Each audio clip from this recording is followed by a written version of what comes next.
இன்றைக்கி அம்மாஸ் கிச்சனில் நான் உண்டாக்க போகிற ரெசிபி வந்து பாலக்கீரையை வச்சு ஒரு தொக்கு ஒன்று உண்டாக்க போகிறேன். அதுக்கு முன்னாடி அம்மாஸ் கிச்சனை சப்ஸ்கிரைப் பண்ணுங்க, லைக் பண்ணுங்க, ஷேர் பண்ணுங்க, கமெண்ட்ஸும் கட்டாயமாக கொடுங்க. வாங்குவோ பார்க்கலாம் இதுக்கு என்னெல்லாம் தேவைன்றது. ஒரு கட்டு பாலக்கீரையை நல்லா அலம்பிட்டு நல்லா பொடியாக கட் பண்ணி வச்சுட்டுருக்கேன்.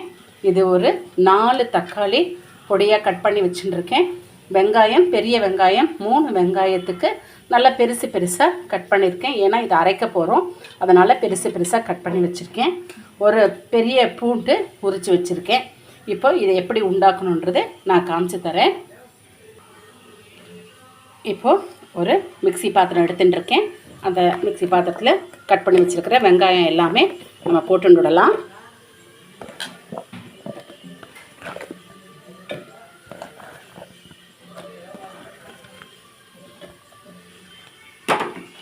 அடுத்தது இந்த இதுக்கு தேவையான உப்பு அது கொஞ்சமாக போட்டு விடுறேன். தனியாத்தூள் ஒரு 1/2 ஸ்பூனுக்கு தனியாத்தூள். காரத்துக்கு ஏற்ற மாதிரி அவாவா போட்டுக்கோங்க. நான் 1 ஸ்பூனுக்கு வரமிளகா பொடி போட்டுக்கிறேன். கொஞ்சோண்டு ஜீரகம். இவ்வளோ தான் இதுக்கு தேவையான இன்க்ரீடியன்ட்ஸ். இப்போ இதை ஃபஸ்ட்டு நம்ம நைஸாக அரைச்சிட்டு வந்து உங்கள்கிட்ட நான் காமிக்கிறேன். இப்போ பாருங்க, நைஸாக அரைச்சின்னு வந்திருக்கேன். அடுத்தது என்ன செய்யணுன்றதை காமிச்சு தரேன். இப்போது கடாயில் வந்து ஒரு 5 ஸ்பூனுக்கு நல்லெண்ணெய் விட்டுருக்கேன். நல்லெண்ணெய் வந்து சூடாயாச்சு. இப்போது கொஞ்சோண்டு கடுகு போட்டுக்கலாம்.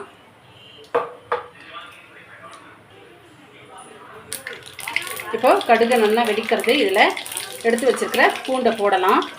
பூண்டு வேணுன்றவா போட்டுக்கோங்க, பிடிக்கலன்னா போட வேண்டாம். ஆனால் பூண்டு போட்டால் டேஸ்ட் ரொம்ப நல்லா இருக்கும்.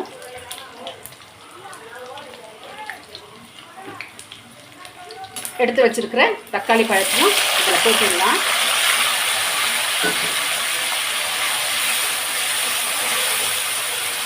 கொஞ்சம் இது வதங்கட்டும். இப்போ கொஞ்சம் வதங்கிடுத்து.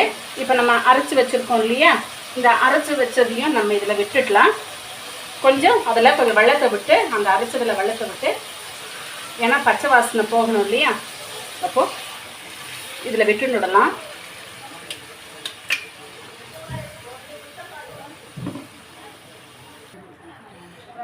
இப்போ இதில் விட்டுருக்கோம் இல்லையா, இது எல்லாமே கெட்டியாகணும். பச்சை வாசனை போயிட்டு நல்லா கெட்டியாகும்.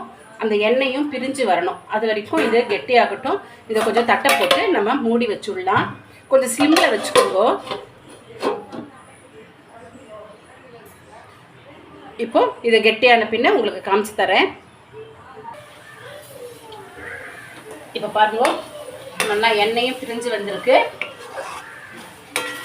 இந்த ஸ்டேஜில் நம்ம பாலக்கு எடுத்து வச்சுருக்கோம் இல்லையா, கட் பண்ணி அந்த கீரையை இதில் போட்டு விடலாம். அதாவது இது வந்து ஒரு கட்டு பாலக்கீரை. இப்போது நான் கீரை எல்லாமே இதில் போட்டுட்டேன். இதை நம்ம ஒரு எல்லாமா சேர்ந்து வதக்கி கொடுத்து விடலாம். தண்ணி கிண்ணி எதுவுமே விட வேண்டாம். நீங்கள் இந்த கீரை வந்து இதுலேயே நமக்கு வெந்து கிடச்சிடும். அடுப்பை வண்டியை ஸ்லோ ஃப்ளேமில் வச்சுன்னு விடலாம். இது நான் நல்லா வதக்கிட்டு உங்கள்கிட்ட காமிக்கிறேன். இப்போது எல்லாமா சேர்ந்து நான் வதக்கி கொடுத்துருக்கேன்.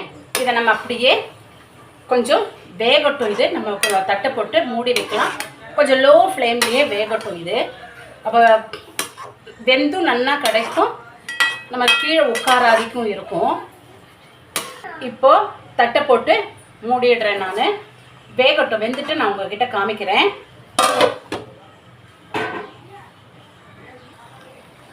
இப்போது மூடி வச்சு வேக வச்சு மூடியை திறந்தேன்.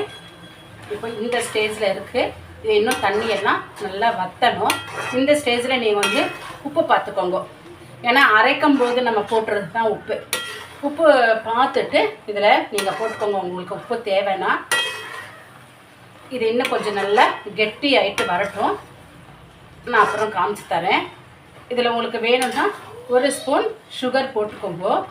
இது டேஸ்ட்டு ரொம்ப நல்லா இருக்கும். கெட்டியாகட்டும். நான் இன்னும் காமிச்சு தரேன்.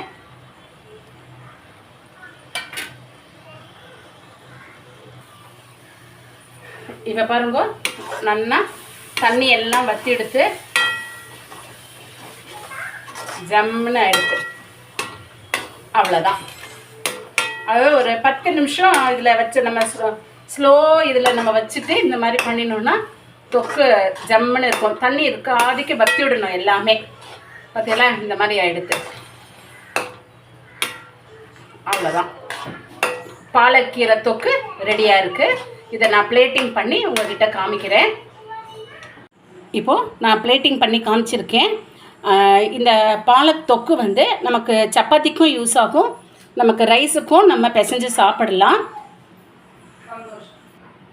இதோட நான் படாமும் வச்சுருக்கேன் நான். ஸோ நம்ம காரத்தில் எழுந்து இது ஒன்று பண்ணினோன்னா, சப்பாத்தி பண்ணிட்டோம்னா ரைஸுக்கும் ஆச்சு, ரைஸுக்கு வடாத தொட்டுண்டு நம்ம சாப்பிட்டுக்கலாம். ராத்திரி சப்பாத்தி இருந்ததுன்னா சப்பாத்திக்கும் இது யூஸ் ஆகும். இந்த கீரையை தொக்கை நீங்கள் வந்து எல்லோரும் ஆற்றுல உண்டாக்கி பாருங்க, ரொம்ப நல்லாயிருக்கும். டேஸ்ட்டும் ரொம்ப நல்லாயிருக்கும். அம்மாஸ் கிச்சனில் இன்றைக்கி பாலக் தொக்கு ரெடியாக இருக்குது.